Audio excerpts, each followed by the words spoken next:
গিয়াসউদ্দিন আল মামুন, ব্যবসায়িক মহলে যিনি খাম্বা মামুন নামে পরিচিত। তবে তার আরও বড় পরিচয় হল তিনি বিএনপির সিনিয়র যুগ্ম মহাসচিব তারেক রহমানের সবচেয়ে ঘনিষ্ঠ বন্ধু।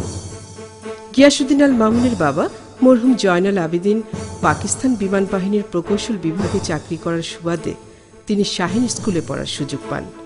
এ সময় মামুনের সঙ্গে তারেকের ঘনিষ্ঠ বন্ধুত্ব গড়ে ওঠে। মামুন মূলত ব্যবসায় জড়িত হন ১৯৯১ সালে।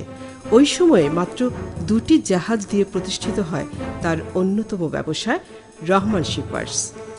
২০০১ সালে বিএনপির নেতৃত্বে ৪ দলীয় জোট সরকার ক্ষমতায় আসার পর থেকে ৭টি শিল্প প্রতিষ্ঠান সহ অন্তত ৯টি প্রতিষ্ঠানের মালিক হয়েছিলেন মামুন। ২০০৬ সালের ৫ আগস্ট চ্যানেল ওয়ানের এক টকশোতে ড কামাল হোসেনের কাছে মামুন বলেন, তার ব্যবসায় ব্যাংক ঋণ সহ বিনিয়োগ আছে প্রায় ৩০০ কোটি টাকা। কিন্তু দুর্নীতি দমন কমিশনের হিসাব মতে গিয়াসউদ্দিন মামুনের সম্পদের তালিকাটি ঠিক এরকম: ঢাকা বনানী ডিওএইচএসে অত্যাধুনিক একটি বাড়ি যার মূল্য প্রায় ৩ থেকে ৫ কোটি টাকা, গাজীপুর সদরের দক্ষিণ ছায়াবীথিতে খোয়াব নামে একটি বাড়ি যার বাজার মূল্য প্রায় কয়েক কোটি টাকা, বিএমডব্লিউ সহ একাধিক দামি গাড়ি।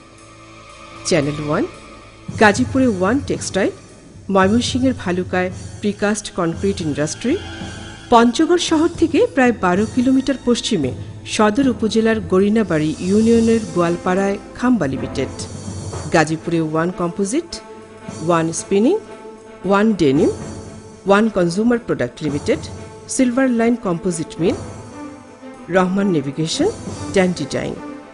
বিগত বিএনপি জামায়াত জোট সরকারের ৫ বছরে মামুনের বিপুল সম্পদ ও একের পর এক প্রতিষ্ঠান গড়ে তোলার বিষয়টি রীতিমতো বিস্ময়কর।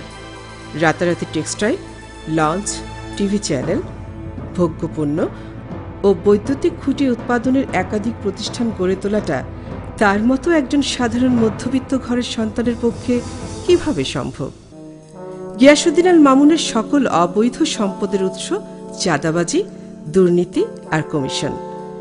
আলামিন কনস্ট্রাকশনের মালিক আমিন আহমেদ ভূঁইয়ার কাছে ১ কোটি টাকা নিয়েছিলেন মামুন ও তার ঘনিষ্ঠ বন্ধু তারেক রহমান।